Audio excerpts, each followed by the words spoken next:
Well, hi folks, and welcome to the 21st video in my Getting Started series for the game B-17 Flying Fortress The Mighty Eighth. Now in this video we're going to be going through Fighter School number 6, and this is going to cover the American fighter, the P-38 Lightning. Now the P-38 Lightning was the first American fighter to be designed as a long-range, high-altitude interceptor. However, due to technical difficulties, it did not achieve its intended role. The P-38 did, however, perform well when used as a tactical fighter bomber. It had the range, the heavy armament, and could carry a heavy bomb load. At low altitude, the P-38 could maneuver well against the best of the German fighters and was often referred to as the twin-tailed devil by the German pilots. The P-38 also proved itself competent for long-range escort and reconnaissance missions, and was an effective aircraft for ground support. The Lightning was difficult to destroy. If one engine was taken out, the other engine could easily support it. This fighter is most vulnerable when alone, so try to avoid one-on-one dogfights. Try to work with a wingman using hit and run strategy. If an enemy gets on your tail, try to exploit the P-38's maneuverability. Ditch the bogey with a series of sharp turns, then head for the clouds. The P-38 will not perform well in a dive because of severe tail buffeting. Now over 10,000 Lightnings were manufactured, becoming the only US combat aircraft that remained in continuous production throughout the duration of American participation in World War II. However, at the end of the war, orders for nearly 1,900 more were cancelled. Now after doing some research, I have concluded as best I can that the P-38 in the game is actually a hybrid of various P-38J models. Now as an aside, while the game manual mentions that severe tail buffeting was an issue during dives, this was in fact solved with over half of the P-38J models being factory fitted with the necessary flaps and fillets. I've also confirmed that it is not an issue in the game. I very much suspect that the flight model in the game isn't anywhere detailed enough to replicate this anyway. In terms of armament, the P-38J is equipped with 4 nose-mounted .5 caliber Browning machine guns and 1 nose-mounted 20mm Hispano cannon. Now clustering all of the armament in the nose was unusual in US aircraft, which typically used wing-mounted guns with trajectories set up to crisscross at one or more points in the convergence zone. Now nose-mounted guns did not suffer from having their usual ranges limited by pattern convergence, meaning that good pilots could shoot much further. A Lightning could reliably hit targets at any range up to 1,000 yards, whereas the wing guns of other fighters were optimised for a specific range. Now let's just touch on a little bit about the P-38 performance, because after some disastrous raids in 1944 with B-17s escorted by P-38 Lightnings and P-47 Thunderbolts, Jimmy Doolittle, then the head of the US 8th Air Force, asked for an RAF evaluation of the various American fighters. Test pilot Captain Eric Brown of the Fleet Air Arm recalled, "We had found out that the Bf-109 and the Focke-Wulf 190 could fight up to a Mach of 0.75, 3/4 the speed of sound. We checked the Lightning and it couldn't fly in combat faster than 0.68, so it was useless. We told Doolittle that all it was good for was photo reconnaissance and had to be withdrawn from escort duties." And the funny thing is that the Americans had great difficulty understanding this because the Lightning had the 2 top aces in the Far East. Now after evaluation tests at Farnborough, the P-38 was kept in fighting service in Europe for a while longer. Although many failings were remedied with the introduction of the P-38J by September 1944, all but one of the Lightning groups in the 8th Air Force had converted to the P-51 Mustang. Despite its failings, the Lightning's greatest virtues were long range, heavy payload, high speed, fast climb and concentrated firepower. As usual, in these fighter schools I have chosen a specific airbase of interest. For the P-38 I have chosen the airbase of King's Cliff, which was the home to the 20th Fighter Group for their entire time in England, from August 1943 through to October 1945. Apparently, upon their arrival at King's Cliff, the group arrived at what Wikipedia describes as one of the most primitive airfields in England. The only thing in abundance was poor weather and mud. The latter, fortunately, is not replicated in this game. Now, Kingscliff also had the disadvantage of being the most northwesterly of all the US AAF air bases, which meant the pilots had further to fly than all of the other fighter groups. But flying the P-38, the 20th Fighter Group suffered badly, with a kill ratio barely exceeding 1:1. And by July 1944, the 20th's kill rate was 84 pilots lost versus 89 German aircraft destroyed in the air and 31 destroyed on the ground. On 21st of July 1944, the group flew its last combat mission with the P-38s, switching exclusively to the P-51 Mustang for all subsequent missions. Now, when the 20th Fighter Group left, the RAF took over the aerodrome and it was used for armament storage until being abandoned on the 1st of January 1959, being sold later that year. Today, although the RAF Watch Office still stands, the hangars have been dismantled and most of the runways and perimeter removed for farming. So welcome to the P-38, and before we dive inside for the cockpit tour, I just want to touch on a couple of things on the outside here, really again related to the airbase, I'm afraid. But one is that this is the first airbase I featured that includes these protective shelters over the aircraft, and you can see there are a number of those around the airbase here. And there are also these concrete structures around some of the P-38s as well. Now, I found no visual record online or in the books that I have to confirm that Kingscliff actually had these structures for protection of the fighters. So I'm kind of dubious that they actually ever existed. But anyway, I just thought I'd touch on that before we continue. So let's go inside and start the cockpit tour. I'm going to press F1 to go inside. Then I'm actually going to press Control and H to get rid of the overlay in the top left because we don't need that just now. So Control and H. So we'll start off at the top of the cockpit as usual. And at the top of the cockpit here we have the gun sight. And during its career, the P-38 was equipped with a variety of optical gun sights, including what was called the N3 in the P-38F through to the P-38J-5 models. Now, this was a simple reflector sight that projected a fixed diameter 30mm circle around the center aiming dot, or pipper, as can be seen here.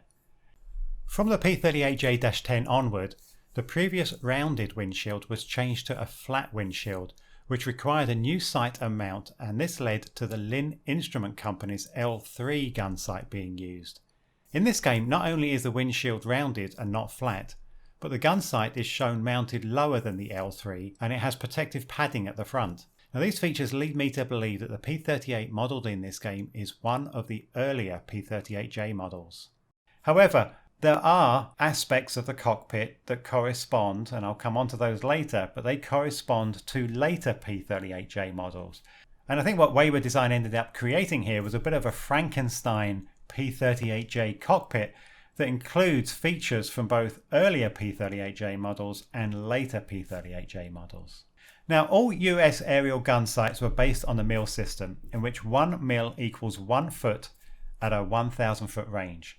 The 30mm circle was useful for range estimation, as a typical single-engine fighter's wingspan was 30 to 35 feet, which filled the aiming reticule at a bore sight range of 333 yards. A Lightning could reliably hit targets at any range up to 1,000 yards, and so targeting an enemy fighter that only fills 1/3 of the 30mm circle was entirely feasible. Now, with this being a fixed gun sight, don't forget that you'll not only have to worry about range to the target, but you'll also have to lead the target to ensure that your shots count. Now let's move down to the instrument panel. I'm going to move the camera down first of all, and I'm going to do that by holding down Control and tapping P, and that will allow me to use the hat switch on my joystick to move the camera down so we can see all of the instrument panel there. Now check out my earlier fighter school videos for guidance on the various commands that you can use for moving the camera around the cockpit. I'm also going to hold down Control and tap H to get rid of the overlay in the top left of the screen because we don't need that just now. Now, the instrument panel on the P-38 is split vertically into two main functional groups. Now, on the left we have the flight instruments, the fuel instruments, and we have some other miscellaneous instruments as well on here. On the right hand side we have all of the engine instruments. So I'm going to go over all of the left hand side instruments first, and then I'll move on over to the engine instruments afterwards. So let's start off at the top left here with the suction gauge. Now the suction gauge indicates if the vacuum pump is providing proper vacuum for the system, and it's graduated from 0 to 10 inches of mercury. When the engine starts, the normal reading is around 7.5. Now similarly to others, this gauge can be safely ignored, as I'm pretty confident that damage to the vacuum system is not modelled in this game. And for your interest, there are 3 instrument gauges that rely on the vacuum system to operate correctly, and these are the gyro horizon, the bank and turn indicator, and the directional gyro. Now moving on over to the right from the suction gauge, we have the clock, and this clock simply indicates the current time of day in the game. And if I do Control H, that obviously corresponds to the time in the overlay up here as well. And I'll just do Control H again to turn that off. Now let's move on down to the magnetic compass, and this indicates both the cardinal directions, north, south, east and west, as well as the current heading in degrees. Now there is an adjustment knob provided, and this can be used to set the target heading on the compass to give a quick visual indication to the pilot if he is on course or not. Now when on course, the indicated heading, marked by the needle here, will be equally between the 2 arrows of the set target heading indicated by the 2 arrows here. Now the 2 arrows, the desired heading, can be manually set at any time. But you have to be in manual mode first of all. So I'm going to press the M key to go into manual mode. And now I can left click on the adjustment knob to turn the desired heading in a clockwise direction, or I can right click on it to move it in an anti-clockwise direction. Now we'll move on over to the directional gyro, and this is used to supplement the magnetic compass, basically as a backup. This indicator is non-magnetic, and as such is not subject to the same failure mechanisms that a magnetic compass may be. The chances of both the magnetic compass and the directional gyro failing during a mission are extremely small. Now the directional gyro is also provided with an adjustment knob, which can be used by either left or right clicking on the knob to move the directional gyro reading in one direction or the other. And that is obviously used for calibration purposes. Now if we do Control and H and check our heading up here is 222, it was actually indicating the correct direction to start with, so we'll just move it back to that point right now. And we'll do Control H again just to turn the overlay off because we don't need it again. So now let's move on over to the gyro horizon, and this indicator indicates the longitudinal and lateral attitudes of your plane relative to an artificial horizon, and the scale around the outside indicates the bank of your aircraft up to 90 degrees. Now in the P-47 and P-51 in this game, the gyro horizon occasionally stops working and just shows a blank display. For the P-38, this bug is even worse, as the gyro horizon is never displayed. As you can see here, it just has a blank grey background. So this indicator is completely broken for the P-38 in this game. Now let's move down over here to the altimeter. Now the altimeter shows the current altitude above sea level. There are 3 needles in this gauge. The longest is the 100-foot needle, and that's that one there. The mid-length one is the 1,000-foot needle, and the shortest one is the 10,000-foot needle. Now because of these 3 needles, this gauge is hardly easy to interpret in a stressful situation, and as such I recommend that you instead use the heads-up display, Control H. And there you've got the altitude up there. Now the game provides an altimeter adjustment knob that can be used by either left or right clicking on it, although there really is no need to do that in this game, and that knob is just located right there. Now we'll move on over to the airspeed indicator, and this displays the current indicated airspeed ranging from 0 to 700 miles per hour. Now the red line, which is actually at 505 miles per hour, is incorrect, as this has been taken from the P-51 Mustang.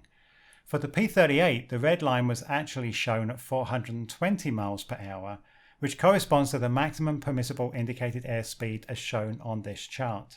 Notice how the maximum permissible indicated airspeed decreases as altitude increases. However, as structural damage due to excess airspeed is not modelled in this game, you as the player do not need to worry about this speed limitation anyway. So moving further over, we'll go over to the bank and turn indicator, and this is composed of a gyro type turn indicator and a ball type bank indicator. The bank indicator is a liquid-filled curved tube in which a free rolling inclinometer ball changes position according to the direction of the force of gravity and centrifugal force. The bank indicator is used to minimize side slip by the pilot, keeping the ball centered between a pair of parallel central reference lines while turning, although these reference lines are not shown in this game for the P-38. Now moving over to the right, we have the rate of climb and descent indicator, or otherwise known as the variometer. Now this shows the rate of ascent or descent of the aircraft. This is graduated from 0 to 6,000 feet per minute in both climbing and descending directions.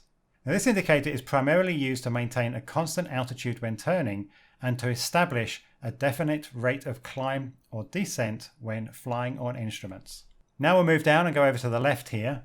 I'm just going to pull the control stick back to get the control column out of the way. And over here we have the fuel tank gauges. Now it's worth just commenting on the fuel tanks themselves at this point. Now, the P-38J in this game comes equipped with two 93 US gallon main tanks, two 60 US gallon reserve tanks, two 55 gallon outer wing tanks, and two 165 US gallon drop tanks located under each wing. Now this gives a total fuel capacity of 746 US gallons. Now the fuel tank gauges unfortunately are incorrectly scaled.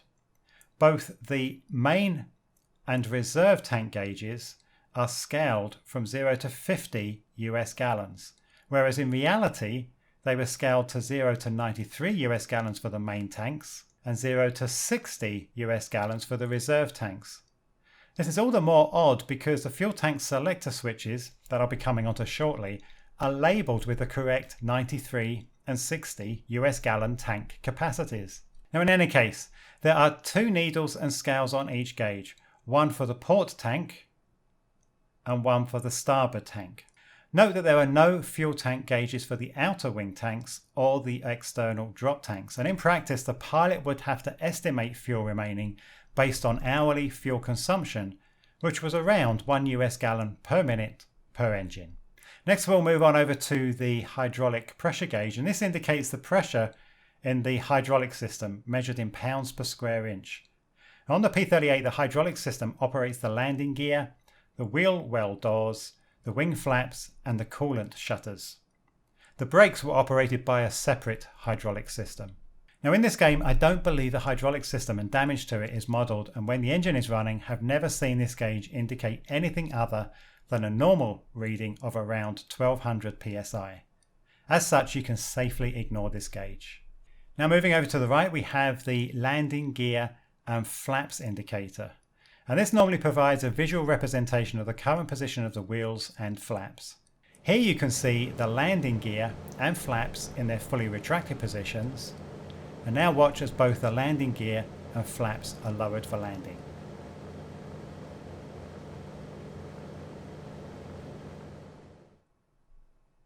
So now we can move on over to the engine instrumentation over here, and we'll start off at the top left. With the manifold pressure gauge, which effectively shows the power output from each engine and is adjusted by means of the appropriate throttle. The units of this gauge are inches of mercury ranging from 10 to 75. There is a separate needle for each engine labelled L for left and R for right. The green range and the red line are incorrect as they have been copied from the P-51 Mustang. Full military takeoff power in the P-38 is around 54 inches at 3000 RPM, as can be seen in the table and chart shown here. However, these guidelines and limits can be safely ignored in this game, seeing as engine management for the fighters is not modelled. Note that there is no war emergency power available with the P-38, and so the manifold pressure never exceeds 54 to 55 inches in this game. Next we'll move over to the tachometer, and this gauge shows the current engine speed in revolutions per minute, one needle again for each engine. The green range indicates normal operation from 1600 to 2700 RPM during climb and level flight. However, again, these guidelines and limits can be safely ignored in this game, seeing as engine management for the fighters is not modelled. Now we'll move down to the 2 engine gauges, one for each engine. And this consists of 3 instruments: the oil temperature gauge in degrees centigrade, and the oil and fuel pressure gauges in pounds per square inch. Normal operating ranges are shown in green, while red lines indicate the permissible maximums and minimums as appropriate. Now when the engine is started, these gauges show fixed normal readings, and they can be safely ignored, seeing as engine management for the fighters, again, in this game is not modelled. Now moving over to the right, we have the coolant temperature gauges, and these indicate the temperature of the engine coolant after it has passed through that engine's radiator. The radiator is located in the bulge in the tail boom just here. And yet again though, these gauges can be safely ignored, seeing as engine management for the fighters in this game is not modelled.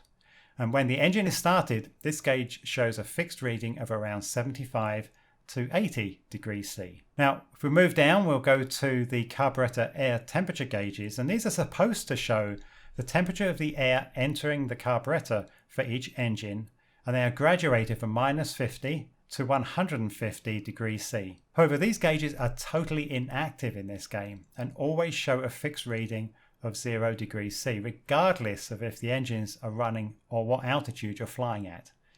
Now, combined with the fact that engine management is not active in the game, this means again that you can completely ignore these 2 gauges. Now we'll just move on over to the left and we'll look at these ammeters, and there are 2 100 amp electrical generators on the P-38, one on each engine. Now these ammeters are supposed to indicate the charging current to the battery and the electrical system from each generator, with readings typically fluctuating below 50 amps.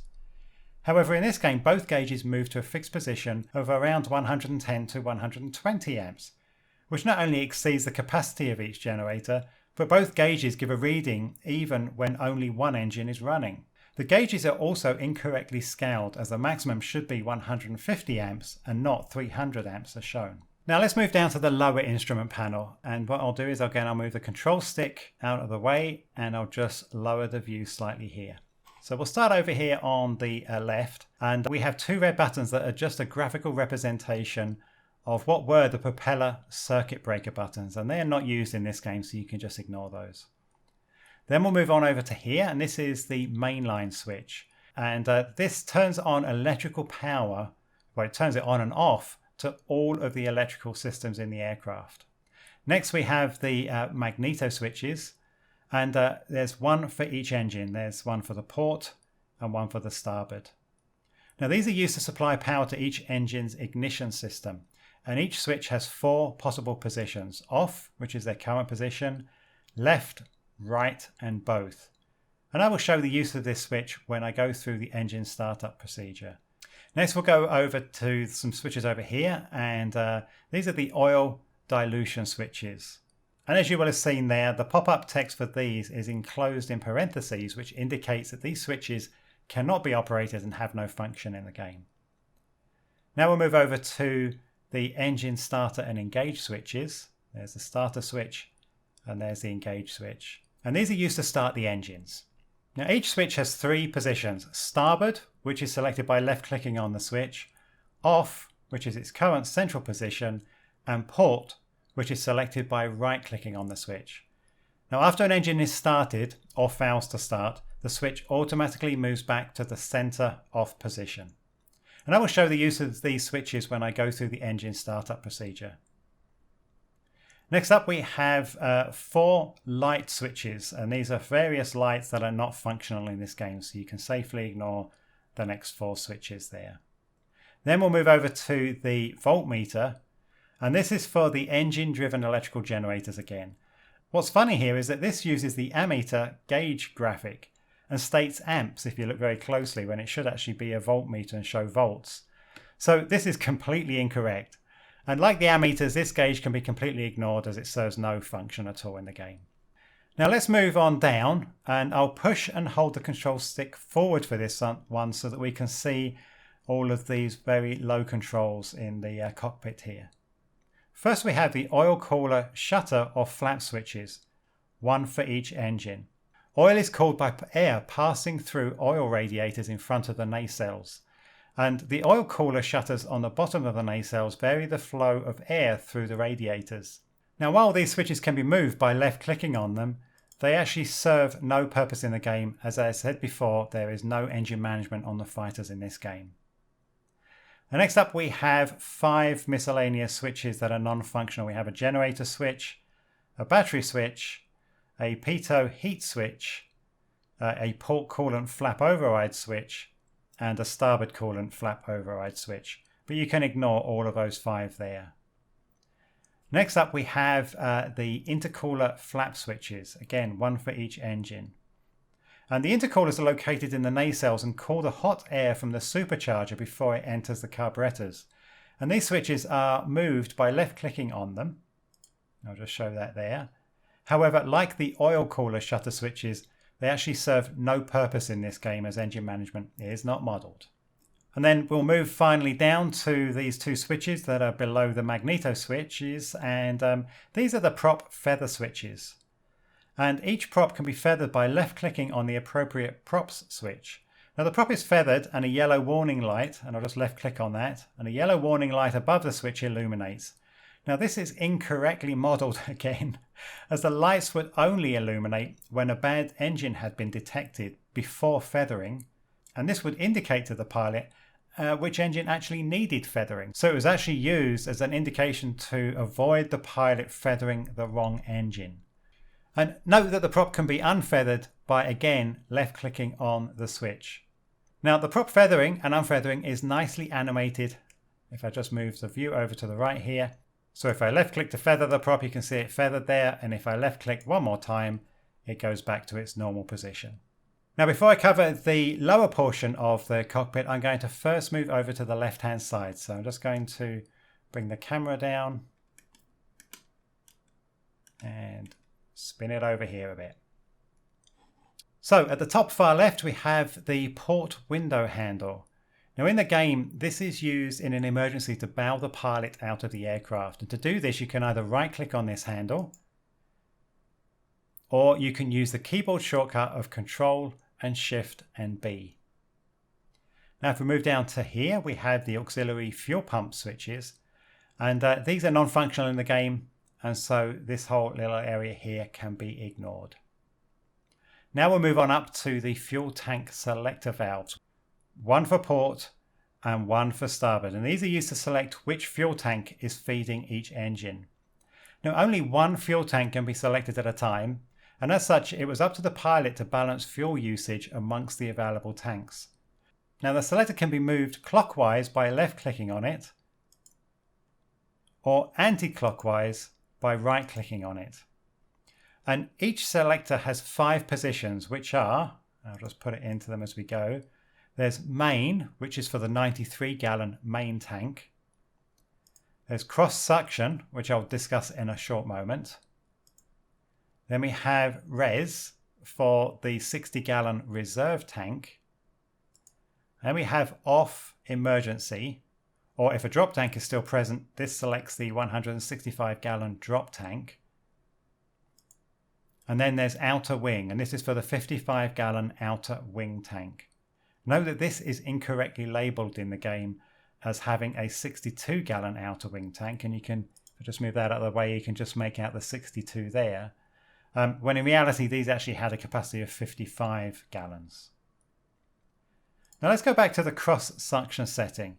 Now the P-38 fuel tank system was equipped with an electrical cross-feed system that makes it possible to feed fuel to either engine from any tank except for the outer wing tanks.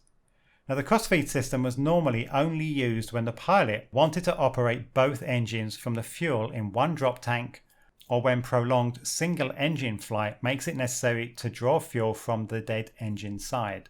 Now let's look at this example where the right hand fuel selector is set to reserve, drop tank or main, and the left hand selector is set to cross suction. This illustration shows how fuel from the selected right hand tank is fed to both engines simultaneously.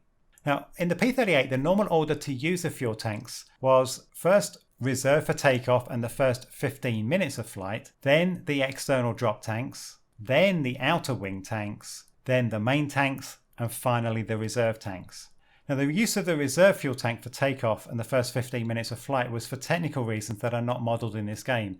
As such, you can safely take off and fly using the drop tanks first.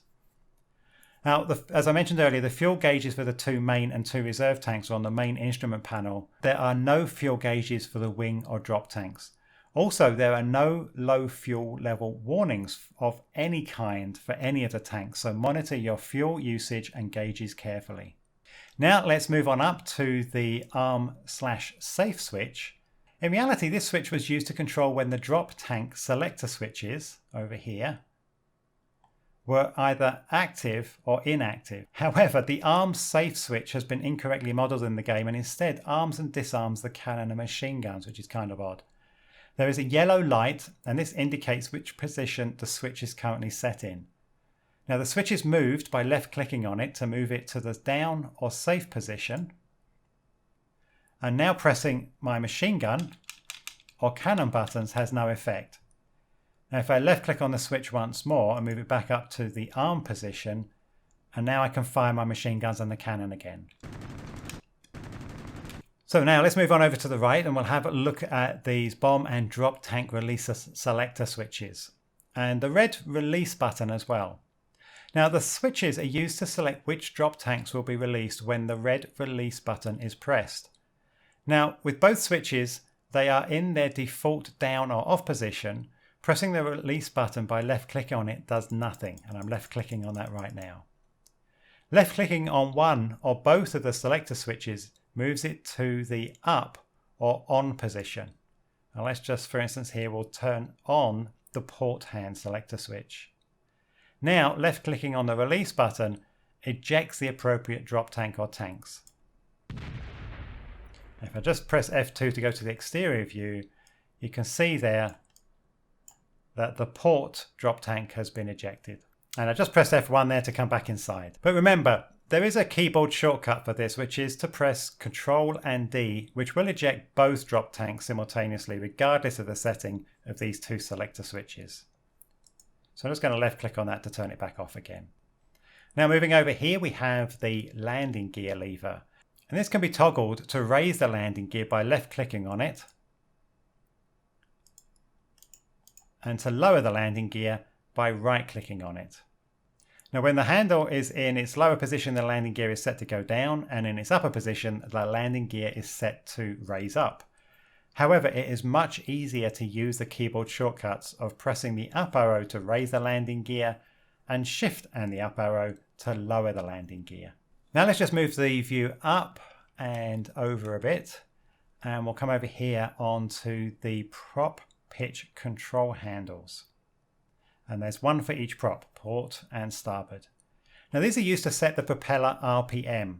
Now high RPM settings are used when maximum performance is desired, such as for takeoff and combat, while lower settings are used for maximum fuel economy and reduced engine wear during less demanding stages of the flight. However, I'm certainly not convinced that fuel efficiency is modelled in this game, and I know for certain that engine wear isn't. And as such, I highly doubt the need to adjust propeller pitch away from its default high RPM setting, which is all the way forward as shown here. That said, if you do wish to change the prop pitch, then simply left click on the appropriate handle and move your mouse up or down as necessary while monitoring. You have the view pointed over here, while monitoring the tachometer. Next up are the throttle control handles, and these are, in effect, used to set the desired manifold pressure and hence power from each engine to control airspeed. Now the throttles are fully animated all the way up to full military power, which is 100%, via the game's throttle controls, or using the mouse here to move the handle, again by left clicking on it and moving the mouse up and down. Now if we move down here, we have some friction locks.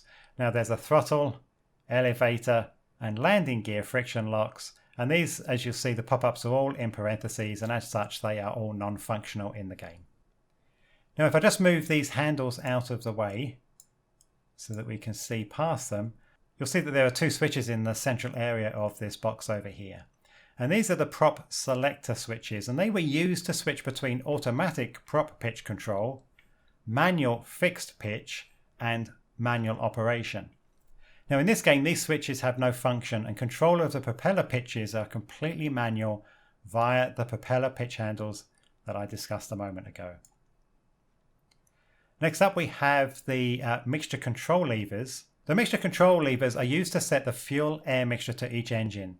Now this lever has 4 possible positions: idle cutoff, auto lean, auto rich, which is for takeoff, climbing and cruising at any altitude and landing, and the final position is emergency rich. Now idle cutoff is set when the lever is in the fully back position and is used after stopping the engine to ensure that no fuel is allowed to enter the carburetor while the engine is not running, and that's the position it's currently in at the moment. Now the auto lean position is set when the lever is 1/3 of the way forward, and it is moved there by right clicking on the lever just once. Now this position can be used in the game when starting the engines and is for economical cruising at any altitude. The auto rich position is set when the lever is 2/3 of the way forward and is moved there by right clicking on the lever again. Now this position can also be used in the game when starting the engines and is the position that should be used when taking off, climbing and cruising at any altitude and landing. Now the emergency rich position is set when the lever is all of the way forward and is moved there by again right clicking on the lever. In real P-38s this setting was only used for emergencies when the automatic feature of the carburetor failed. Now in the game I have no clue when or why you would use this setting, seeing as engine management and carburetor failure is not modelled. In any case, to pull the lever back, simply left click on it until the desired position is achieved. So that's once, twice, 3 times. Now we'll move on over to the intercooler flaps control here. Now this lever changes the position of the engine coolant flaps, which vary the flow of air through the radiators to regulate the coolant temperature. Now this lever is moved forward by left clicking on it to open the flaps, which are animated as can be seen here. And to close the flaps, you right click on the lever. However, note that as engine management and coolant temperatures are not modelled in this game, as such it doesn't matter what setting these flaps are set to. In fact, this lever, again, like many other things, can be completely ignored in this game. Now, moving down, we have the elevator trim wheel. And this can be adjusted by either left clicking or right clicking on the wheel there. But unfortunately, as you have no immediate visual indication of the effect of using this control, it is actually of little practical use in this game. Instead, I highly recommend that you use the elevator trim keyboard shortcuts, details of which are provided on the reference card for the game. And you will certainly need to use the trim tabs, and so I cannot recommend enough that you learn these keyboard shortcuts. Now moving down, where further we have the oxygen pressure gauge, and over to the right we have the oxygen flow indicator or oxygen blinker.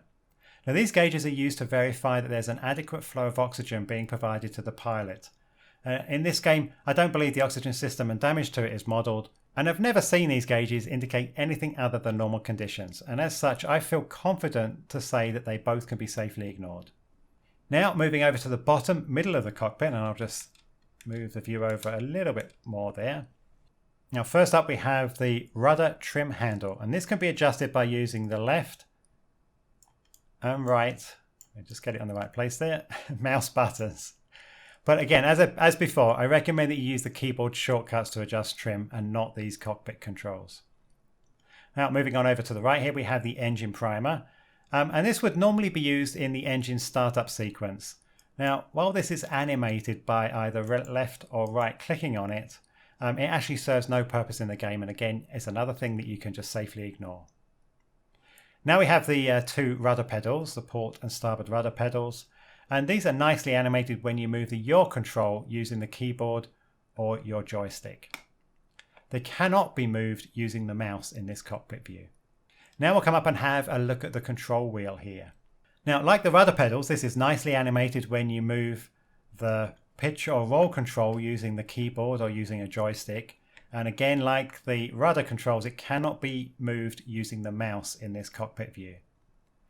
Now, the 2 red buttons at the top of the control wheel are both cannon firing buttons. And again, these are animated when the cannon firing button is pressed down.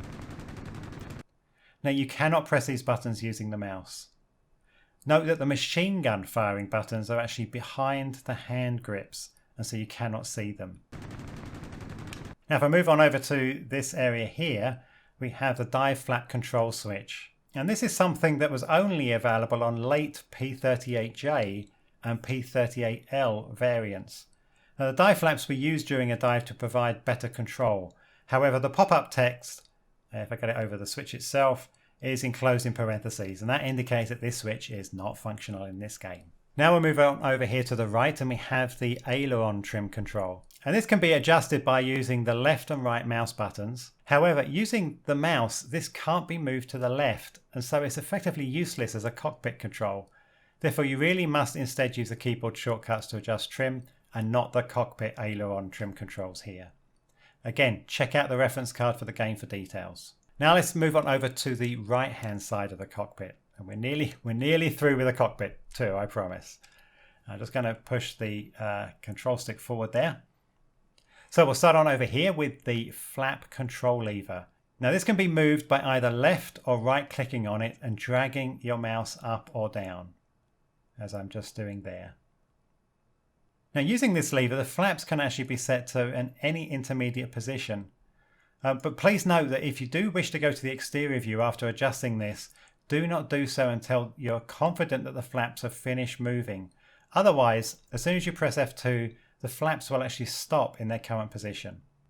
Now we'll move on back over here to this box here, and this is a box that basically has a group of radio push buttons. And this is just a static graphical representation, and it has no function in the game. Now if we go down to here, we have what was called the aileron boost shutoff valve. Again, as you see there, it's enclosed in parentheses. It is not functional in this game. Moving up here, we have 4 switches, and these are all recognition light switches. Again, all enclosed in parentheses, so not functional. And finally, we'll move back here to the starboard window handle. And as with the port window handle in this game, this is used in an emergency to bow the pilot out of the aircraft. Now to do this, you can either right click on this or right click on the port handle, or use the keyboard shortcut of Control and Shift and B. Well, that concludes the cockpit tour.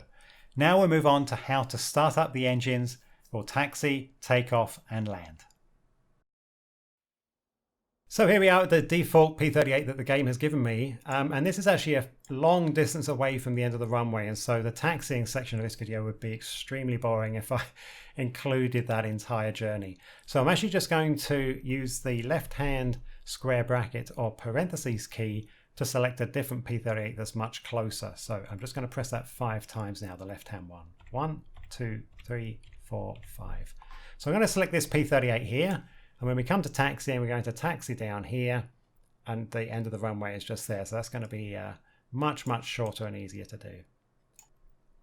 So we'll now head inside by pressing the F1 key on the keyboard. And I'm going to hold down Control and tap P so I can use the hat switch on my joystick to move the camera down, because we need to see the various controls down here to start the engine up manually. Now there are 2 ways to start the engines up. You can either have the AI run through the startup sequence for each engine for you, or you can run through and manually do each step yourself. And I'm going to show you the manual step-by-step procedure, but I will just before that, I will tell you how to get the AI to do it. Now in a 2-engine aircraft like this, you have to first of all select the engine select key, and you select the port engine by tapping Q on your keyboard, or the starboard engine by tapping W. Now having pressed the engine select key, whichever engine you want to start up, you then tap the engine startup key, which is the A key on your keyboard. So tapping Q followed by A will instruct the AI to run through the startup sequence for the port engine. And you would then wait 25 seconds, and it takes about 25 seconds for the AI to go through the entire startup sequence and for the engine to be running at idle speed. So then you would follow the port engine by then tapping W followed by A to start the starboard engine up. But before you can do that, you actually have to press the M key to go into manual mode. And it seems kind of odd, but yes, you have to be in manual mode to tell the AI to automatically run through the engine startup sequence. So you would press M to go into manual mode, have the hand display down here, and then you would tap Q followed by A, wait 25 seconds, tap the W key followed by A, and wait another 25 seconds. and then you'll have both engines running and you can taxi away from there. So now I'm going to run through the manual startup sequence, and I'm going to pull back on the control stick because we need to access some of the switches here for that procedure. So the first thing we do is we left click on the mainline switch, and that turns electrical power onto all of the aircraft systems, and you can see a number of gauges here actually becoming active now. The second step is to set both magnetos, as in that the port magneto and the starboard magneto, and we need to set those both to pointing to the both setting. And so we do that by right clicking on each one 3 times. The first click or first right click takes you to L for left, second click points to R for right, then the third click points to both. And we'll do that again for the starboard side. So 1, 2, 3. So that's the magnetos lined up. The next step is just to make sure that the throttles are set to their idle position, and we can see them over here. I'm actually just going to push forward on my HOTAS throttle stick here and then pull it all the way back again, just to make sure that those throttles are indeed set at 0. If you're not using an external controller, then use the keyboard shortcuts for doing that. Now the throttles are idle, the next step is to set the fuel mixture to auto lean. Now if you remember, auto lean is just one step away from the off position here for these mixture controls. So I'm just going to right click on each one of these once. So right click on that one and then right click on that one, and that sets them to the auto lean position. Now we need to go to the starter switch, and I'm going to again pull back on the control stick here because the starter switch is up here. I'm going to left click on this to start up the port engine. Now if I were to right click on it, it would try and start up the starboard engine, so just remember, bear that in mind. So I'm just going to actually move the view over to the left slightly so we can see the actual engine start up itself. And so I'm going to left click on there and let go, wait about 4 to 6 seconds, and then going to left click on the engage switch and hold it down until the engine fires. There we go. And we can now see that the engine has come up to its idling speed of around 1000 RPM. And the manifold pressure is now showing its idle manifold pressure. And unfortunately there is a bug here because the starboard engine manifold pressure needle has come up as well. That does correct itself once the starboard engine is running. There is also another bug over here in that the starboard engine oil temperature has come up. Again, just ignore that, that is a false reading. So now we've got the port engine running, we can move on over to the starboard side. And now I'm going to right click on the starter switch and let go. Wait 4 to 6 seconds. And now I'm going to right click and hold the engage switch until the engine fires. There we go. Now I've let go of my mouse. And you can see the RPMs climbing to idle for the starboard engine. And the final part of the startup sequence is actually now to set the fuel mixture to auto rich by right clicking once more on each of these mixture handles here. So once on the port and once on the starboard. Remember, you should use auto rich for taxiing, takeoff, climbing and cruising and landing, but you can set it back to auto lean for economical cruising if you wanted to try and conserve fuel. So that's it folks, I'm going to let go of the control stick, I'm going to hold down control and tap P a couple of times there until we go back to the locked cockpit view, and now we're going to move on to taxiing, takeoff and landing.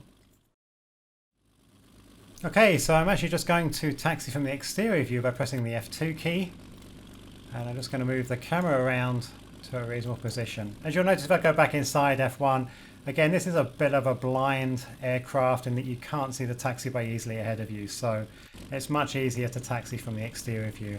Unfortunately the camera views through the cockpit windows are kind of poor in this game, and it's very, very difficult to taxi by looking through the window views from the cockpit in this game.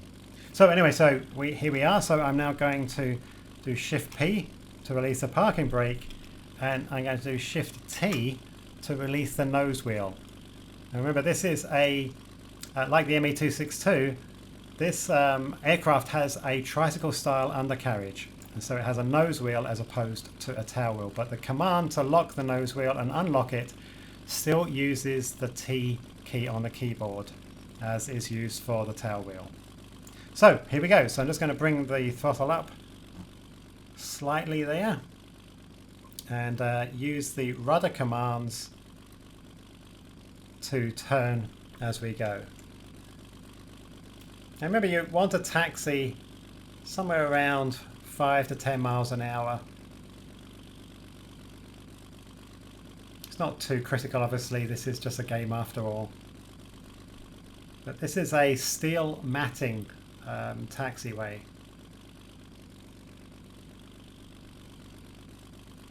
Which I think was quite a quick and economical way for them to lay taxiways and runways in certain circumstances.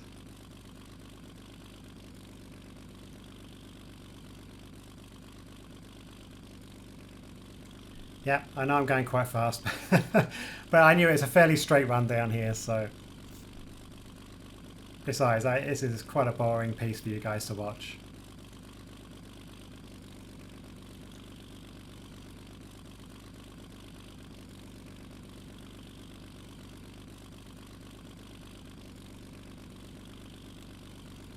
Okay, so we'll just, as we approach the runway, I'll just kind of get the view lined up for doing the turn here.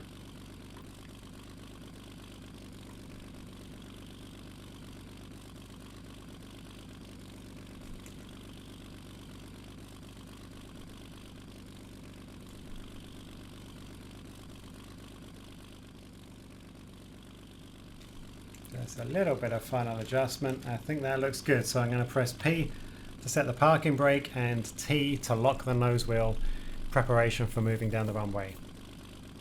So I just want to touch on a couple of things. You do not need to extend the flaps for taking off with the P-38s in this game. I think in reality they may have used something like 20% flaps if they were carrying heavy loads, but in this game the P-38 takes off extremely easily. Certainly with zero flaps, that is definitely the case. So we don't need to worry about the flaps at all. But we are going to apply a little bit of left-hand rudder trim. Now this is a bit odd because P-38 having its two engines, and you can see they rotate in opposite directions, and that was to negate any torque effect from those engines. So I think in reality these P-38s didn't feel any torque as they were accelerating down the runway, and therefore the only tendency maybe to move to the side was probably the prevailing wind direction. In this game the P-38 always seems to veer off to the right, and so I'm going to, regardless of the fact that the engines counter-rotate, so it's been modelled a little bit wonkily. What I'm going to do though is apply a little bit of left-hand rudder trim to counter that. I'm going to hold down Shift and tap Insert once to apply some coarse left-hand trim, and then just a little bit more fine left-hand rudder trim by holding down Control and tapping Insert once. Now I still find that I need to do a little bit of adjustment as we move down the runway, and I'll do that just using the rudder control on my HOTAS joystick. So that's us ready. Now what I'm going to do is I'm going to gently increase the throttles up to 100%. I'm going to release the parking brake. As I say, I'm going to use the rudder control as we accelerate down the runway to keep us straight. As we get to around 100 to 120 miles an hour, I'm going to start to rotate by pulling back very gently on my joystick. And as we lift off the ground, I'm then going to raise my landing gear by tapping the up arrow on my keyboard. And I'm then going to set the rudder trim back to neutral by holding down Control on the keyboard and tapping backspace. So here we go. So I'm going to bring the throttle up, 100%, Shift P to release the parking brake. And we're suddenly a bit of a hard right-hand veer there, which was a bit unexpected. I just countered that. We're up to rotation speed, so just pulling back very gently. Up arrow on the keyboard to raise the landing gear, and then Control and backspace to set the rudder trim back to neutral. Now we're still accelerating, and so I'm continuing to hold my joystick back to keep us in a gentle climb. Now once you get to, I guess, around this speed, you can start to think about releasing your joystick. But if I release it completely, you can see we don't have enough speed yet to maintain the climb. So I'm going to apply a bit of elevator trim by holding down Shift and tapping Home. And maybe do that one more time. There we go. I've now let go of my joystick. I've done Shift Home twice, and that's given us sufficient elevator trim to give us a climb. Now as we continue to pick up speed, that will probably become a bit too steep, so you can reduce it gradually by holding down control and tapping end several times just to control the rate of climb. So if we go to the inside, we can see, hold down control and tap P, we can see our rate of climb is actually quite high. So I'm going to do control and end several more times just to reduce the rate of climb to something more reasonable. And you can see the horizon moving up now as we gradually reduce our rate of ascent. Now you can, if you choose to do so, you can play around with the pitch controls to adjust engine RPM. You can reduce the throttle to bring the manifold pressure down. But as I said in the preceding section, engine management isn't included in this game. So you can push these engines to whatever limits the game allows you to without doing any engine damage. So, you know, it's entirely up to you if you want to make those adjustments. But remember, if you do bring the throttles back and you reduce the prop pitch, then you will need to adjust the elevator trim further to maintain your rate of climb. I'm going to go to the exterior view F2 again. Now we keep banking towards the right, so I'm actually going to apply a little bit of aileron trim as well. Now the right hand side, you can see, is gradually moving down, so we need to hold down control and tap page down to counter that. If the left hand side was moving down, then you would do control and delete. So it's delete for the left hand side moving down, page down on your keyboard for the right hand side moving down. And that's pretty stable, I think. That's not too bad a rate of climb. Yeah, I'm happy with that. So I think we'll just pause it there for you folks, and I'll be back with you in a moment once we've got up to a nice cruising altitude. So folks, I think we are now cruising well. I've got us around 14,000 feet. And I'm still struggling a little bit with the aileron trim. But nevertheless, I think that's a pretty stable position to be in. I've actually pulled back on the throttle a little bit, so I've got us cruising around 250 miles an hour. And now we are in a stable cruise. We can optionally bring the port and starboard engine mixtures back to auto lean, which should be an economical cruise, and it should reduce fuel consumption. And I don't know whether that is actually truly modeled in the game or not, but it is something. It's certainly something you can try. The other thing I failed to mention in the engine startup sequence, to make sure that both of the fuel tank selector switches here are set to the drop tank. Now for some reason the game seems to default the right hand one to cross suction, which in theory would draw all fuel from the left hand drop tank only, and I've no idea why they would have set it like that by default, but they did. Anyway, so I've got them set both on the drop tanks now. So the only other thing I want to show you while we are cruising is to actually eject those drop tanks. As I showed you in the prior section, there are manual controls over here you can do it with, and you can use those by making sure that the two selector switches here are both turned on, and then pressing the bomb or drop tank release button, and that will drop both of the drop tanks. I'm actually going to use the keyboard shortcut by going to the exterior view by pressing F2, and then I'm just going to hold down control and tap D, and there you go. Now both engines have died, as you may have noticed, and this is a little quirk in this game. And what you have to do is make sure that the fuel tank selector switches go back to another tank. Even though they switched automatically to main, it didn't actually allow the fuel from the main tank to kick in and supply those engines. What you have to do is manually change these selectors and then bring it back to whatever tank you want to draw from, or you can alternatively press M to go into manual mode and M to go back into AI mode, and that would also bring the engines back to life. Now just a quick note, as we went into AI mode there, you may have noticed the landing gear lever went down, and this is another little quirk of the game, in that if you do pop into AI mode, it may do odd things like dropping the landing gear. So I'm going to have to tap the up key again to raise the landing gear, and we're losing stable flight. Normally the only other thing I would demonstrate is war emergency power, but war emergency power wasn't actually available on the P-38, and fortunately Wayward Design got it right in that they haven't included it on the P-38 in this game. So pressing K on your keyboard to turn on or off war emergency power has no effect. So that's it, folks. I'll leave it there. We're going to turn around and come back. I'll jump back once we are on our final approach to the runway and the airbase. Okay, folks, you can see the landing field over here. I've been bringing our speed down gradually. We're about 200 miles an hour now. I'm going to decrease it a little bit more, and we're going to hopefully lose some speed as we come through this final bend on the approach to the runway. I've got a bit of positive elevator trim to help us on our way, and that's the main runway there. So I'm actually going to lower the flaps by doing Shift and F, and then lower the landing gear, Shift and up arrow. Whoa. Yeah, that's a bit ungainly.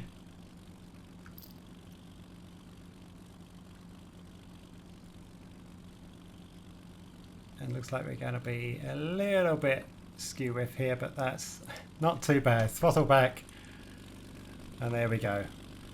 Good enough. Okay, so F to retract the flaps. Now what I should have mentioned is that before the landing I did actually make sure that the brakes were released by doing Shift and P, and I also made sure that the nose wheel was in its locked position by pressing the T key. So this is what I did. I did T to lock the nose wheel, and I did Shift P to release the parking brake. So they are two critical things you need to make sure that you do before you land. So if I recall correctly, we need to go to the end of the runway.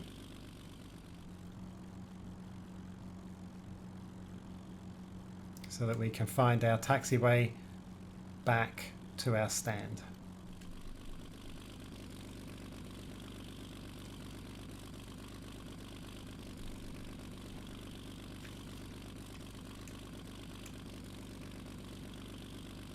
There we go, I can see our... Oh, I'm just going to apply the brakes a little bit there. Definitely scooting along way too fast there. And yeah, okay. We're going to skirt over this field here, I think, and we'll go around this anti-aircraft gun. Have I still got the nose wheel locked? Yes, I had the nose wheel locked. There you go. Just goes to the just goes to show you the importance of setting the controls in their right position. So we'll take a little tour of the airbase here, folks, and a little bit of a cross-country tour there. Really not very good.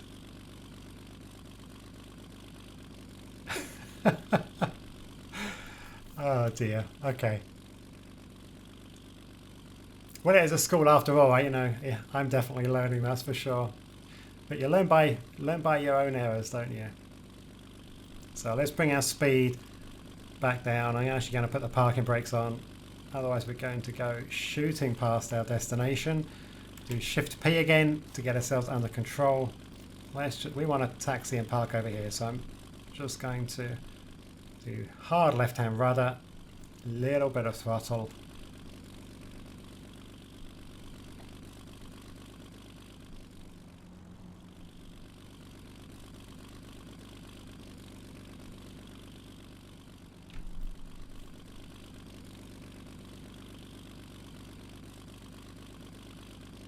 Okay, that will do there. Parking brake set. Tail wheel locked. And I'm actually now going to get the AI to shut the engines down. And we're going to observe that from inside the cabin, inside the cockpit. So I'm going to do F1 to go inside. Let's get back to a normal view by tapping Control P several times. And the view has gone skew with here. So I had the camera locked to the nearest airbase. And I had done that by holding down Shift and tapping Y. And that's the best way to find your way back to the airbase that you left from, or certainly to the nearest airbase that you're at that moment in time. Now, if you want to unlock that camera view, you hold down Shift and tap U.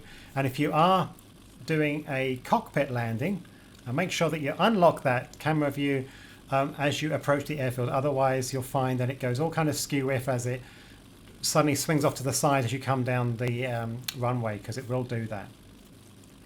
Okay, so to shut the engines down, I'm actually just going to do Control P. so we can observe what's going on here. And now I'm going to hold down Q and tap S to shut down the left engine.